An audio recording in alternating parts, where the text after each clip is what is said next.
deuxième festival international de ukulélé qui se déroule du 12 au 15 septembre. On accueille mon invité. 8h-11h, c'est que du bonheur.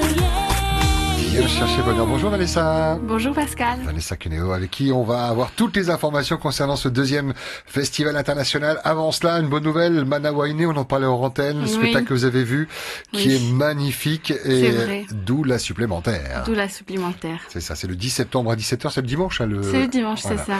Troisième, donc, représentation. Il reste encore des places sur celle supplémentaire? Oui, je pense qu'il en reste. D'accord. Mais il faut se dépêcher. Hein. C'est ça. Maison de la culture.pf pour avoir toutes les informations. Voilà, on compte sur vous, Radio Cocotier. Ça va très très vite. Le Festival international du ukulélé, deuxième édition. On en parlait un petit peu hors antenne, on se rappelait un petit peu de comment est né ce festival sur la côte Est, Itia Otera, la commune de Itia, il y avait Jackie Drolet. Oui, c'est vrai, il y avait un concours de ukulélé à la presqu'île. Et donc, en fait, c'est une idée de notre actuel ministre de la Culture, lorsqu'il était encore directeur, Irimwana Mamayatu. Toyahutapu, pardon.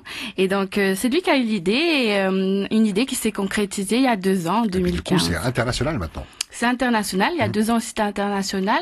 On avait fait venir 2 internationaux, 2 virtuoses de ukulélé. C'est obligatoire pour avoir l'appellation internationale déjà? Oui, je pense. Et aussi pour montrer que le ukulélé, ça s'arrête pas qu'à la Polynésie. Ça touche évidemment plusieurs pays. Rien qu'à voir que en 2015, le record du monde était détenu par le Royaume-Uni, ensuite par nous, et tout récemment par la Chine. Donc vraiment, c'est un instrument international. C'est ça. Et ancré dans beaucoup de maisons. Il y a pratiquement un ukulélé dans chaque maison. Alors, le deuxième festival international va s'organiser de quelle manière? Est-ce qu'il y a déjà eu beaucoup de modifications pour ceux qui ont connu le premier festival? Alors, il y a quelques nouveautés, en effet, pour ce festival, donc qui vont s'orienter autour de 4 temps forts. On retrouve les masterclass qu'il y avait eu il y a 2 ans, sauf que cette fois, on fait intervenir un public scolaire, donc du côté du collège Makotevane. Donc, les 2 virtuoses internationaux qui sont Aidan James et Andrew Molina vont donner des masterclass à ses élèves. Et ensuite, on revient vers le conservatoire artistique de Polynésie française où il y aura un cours pour les élèves du conservatoire, mais aussi un cours ouvert au public, totalement gratuit. J'imagine, cours attendu. On prend des claques de ces virtuoses de la part mais c'est comme ça qu'on progresse et puis que ça donne envie d'aller beaucoup plus loin pour devenir virtuose également et pour pouvoir s'inscrire au festival, parce que c'est la règle. Ne vient pas à ce festival, ne s'inscrit pas quelqu'un qui débute, qui connaît que 2 accords. Alors c'est vrai qu'on... La barre est haute là maintenant. Hein. Ouais, quand même, on aimerait que par exemple pour les masterclass, ça soit des gens qui sachent jouer quand même. Ce ne sont pas des gens qui débutent parce que... Comment on fait le là alors? Au revoir. Parce que les virtuoses, forcément, ils vont montrer, ils vont faire des démonstrations, mais ils vont donner aussi des conseils à des personnes qui savent jouer. Donc je le rappelle, ce sont des masterclass gratuites. Et par contre, il faut s'inscrire auprès du secrétariat du conservatoire parce qu'il n'y a que 100 places. On se rapproche de la team de Frédéric Sibard. C'est ça. Alors, concours dans le cadre du festival en lui-même, qui s'adresse à des virtuoses de ukulélé en trio, c'est ça, hein? Alors voilà, il faut qu'ils soient en trio. Ça aura lieu sur le Pepper Hero le jeudi 14 septembre. 3 ukulélés? Non, il faut pas 3 ukulélés. En fait, il faut qu'il y ait parmi les 3 musiciens un joueur de ukulélé, et cette personne va devoir être un peu mise en avant grâce aux instruments qui vont l'accompagner, comme la guitare basse ou la bastura. Et donc, c'est cette personne qui va être jugée.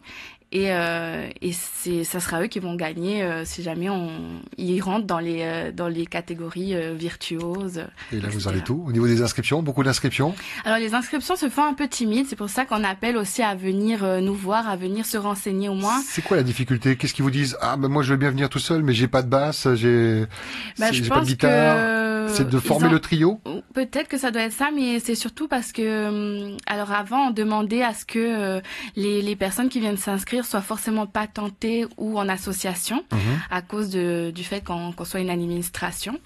Et du coup, cette année, je peux le dire actuellement, les personnes qui sont intéressées peuvent venir de façon individuelle sans forcément être patentés. D'accord, sans avoir une structure derrière, quoi. Ouais. Ils peuvent venir comme ça, en formant juste un trio. Alors, un trio, ukulélé, guitare, basse, en avant le ukulélé, c'est lui qui sera jugé. Il faut préparer combien de morceaux? Alors, il faut préparer 2 prestations de maximum 5 minutes. Une prestation dite un peu traditionnelle et une prestation dite de virtuosité. Et donc, ça sera sur ces deux prestations que le trio sera jugé. Et donc, à la clé, bien sûr, des prix. Jugé prix. par déjà les deux invités Alors, qui ça sont sera invités. pas eux. Ça Non sera pas eux, non, parce que ce jour-là, ils seront en pleine répétition générale pour le concert qui aura lieu le lendemain soir. D'accord. En fait, ça sera un des professeurs du conservatoire, Tetia Fiedler-Valenta. Il y aura également Roger Yann, qui est bien connu aussi sous le nom de Ryan. Il y aura aussi Moana Urima. Et je pense qu'il y aura des gens confirmés, voilà. des oui, gens des qui gens sont s'y connaissent très qui bien. ont toute la légitimité pour pouvoir juger ceux qui vont se présenter devant. C'est ça. C'est très festif, on imagine que ça va Ah, être un peu comme la bringue, quoi. Oui, ça va être la bringue ouais. et on espère qu'au travers de tout ça, la frappe polynésienne sera bien mise en avant aussi parce que c'est une frappe vraiment typique de notre pays et au travers aussi cet instrument typique de la Polynésie. Est-ce que vous en avez profité pour agencer un village, comme on le voit pour certaines manifestations chez vous, où il y a des exposants, aussi bien des livres sur le ukulélé, d'avoir quelqu'un qui les fabrique, qui les vend? Alors non, on n'a pas fait de stand cette année. C'est pour la 3e édition, ça. Peut-être. Cette année, ça on a pourrait vraiment... bien d'avoir ce village Oui. d'échange Alors, on compte sous le pépé. On va le faire, mais ça sera durant le concert des talents qui aura lieu le vendredi 15 septembre dans le hall du Grand Théâtre. Il y aura des fabricants de ukulélé, il y aura des personnes qui feront des démonstrations pour jouer au ukulélé, donc ça va être vraiment vivant. Donc juste avant le concert, donc vers 18h30, les gens peuvent déjà venir voir ce qui se passe dans le hall. Il y aura beaucoup d'animations. Très bien. Toutes les informations sont sur votre site internet. Je vois, c'est à jour, comme d'habitude, maisondelaculture.pf.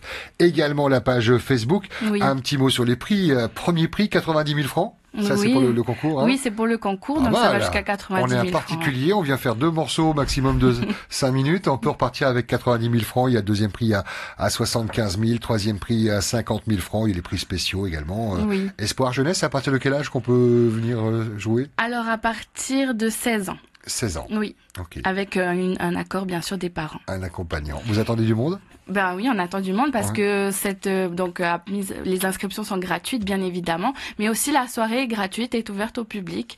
Donc sur le Pepe Hero, tout le monde pourra venir apprécier tout ça. Je voulais aussi parler des animations musicales qui auront lieu le mercredi après-midi. Donc il n'y a pas seulement les virtuoses internationaux qu'on fait intervenir, il y a aussi bien sûr nos Polynésiens à nous. Ceux qui sont virtuoses et locaux. Bien jouer aussi locaux. Ouais. Donc il y aura Maru Ariateni, il y aura Roger Yann et il y aura Raumata Tétoine, oui, c'est ça. Avec son papa pas loin, j'imagine. Voilà, tout à fait. Et il y aura aussi Patrick Noble. On est très contents de tous les avoir. Un petit débutant, on espère qu'il va progresser. La chanson et puis la guitare. Hein, il a fait 3 petites notes, j'ai entendu. Là, on imagine que c'est un bon moment. C'est à vivre, 2e Festival international du ukulélé qui se déroulera donc du 12 au 15 septembre. C'est bientôt, hein, donc les inscriptions, c'est maintenant. Hein, il faut y aller. Hein. 544, ça c'est votre numéro. Oui. Et pour le conservatoire artistique, pour les inscriptions, c'est le 40 50 14 14. On vous met tout ça avec le podcast et le replay. Mot de la fin, avec peut-être d'autres informations ou des remerciements? Eh bien, on espère pouvoir accueillir le plus de monde possible autour de ce festival qui promet vraiment d'être super. Les gens ne le regretteront pas et on espère tous vous voir durant chaque temps fort. Vous jouez, vous, Vanessa? Hélas. Non, c'est le moment d'apprendre, parce que c'est ça aussi, c'est peut-être faire des vocations et vous en ferez peut-être partie. Oui. Merci beaucoup, Vanessa Cuneo. Bon retour à la Maison de la Culture. Le Faleta Otinu qui vous attend donc sur maisondelaculture.pf et sur Facebook. Bon festival. Merci. Et nous repartons en musique dans quelques instants. Bougez pas. Il est 10h41. On a rendez-vous avec Agritech Conseil également. Et les 3200 francs d'Afata cadeau.